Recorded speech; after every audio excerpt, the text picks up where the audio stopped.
BRS के कारगुजार सदर केटी रामाराव ने मंगल को कांग्रेस हुकूमत से मुतालबा किया कि वो ऑटो रिक्शा ड्राइवरों के मसाइल और मुश्किलात हल करने के लिए फौरी इक़दाम करें। उन्होंने कहा कि हुक्मरान पार्टी ने इंतखाबात के दौरान अवाम बशमुल ऑटो ड्राइवर्स को दिन में तारे दिखाए थे, लेकिन कामयाबी के बाद उनसे दगाबाजी की गई।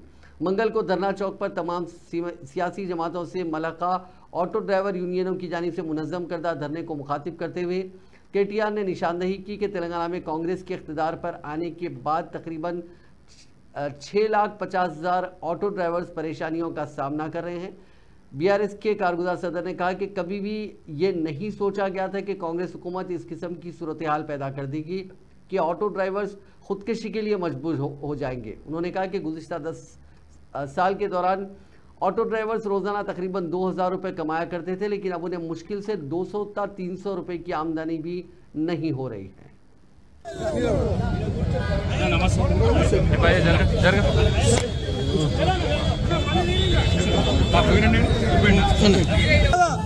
जय तेलंगाना, जय तेलंगाना।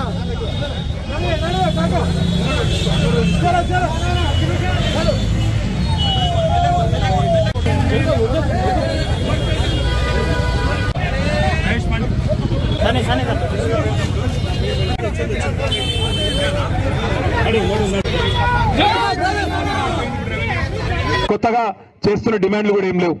ఇదే ప్రభుత్వం కాంగ్రెస్ ప్రభుత్వం ఇచ్చిన మాట మహాలక్ష్మి పథకం పెడతామన్నారు। మనం మహాలక్ష్మి పథకానికి ఏం ఖిలాఫ్ లేం। నిజంగా చెప్పాలంటే మహాలక్ష్మి పథకం ఇంకా ఆడపిల్లలు కూడా బస్సులలో కొట్టుకోకుండా చేయండి, కావాలంటే బస్సుల సంఖ్య కూడా పెంచుండ్రి।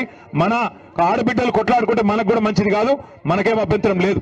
కానీ మరి ఎవరైతే ఆటో డ్రైవర్లకు మీరు ఇచ్చిన మాటలు, ఆటో యూనియన్లకు మీరు ఇచ్చిన మాటలున్నాయో మీరే ఇచ్చినారు। ఏమన్నారు మీరు?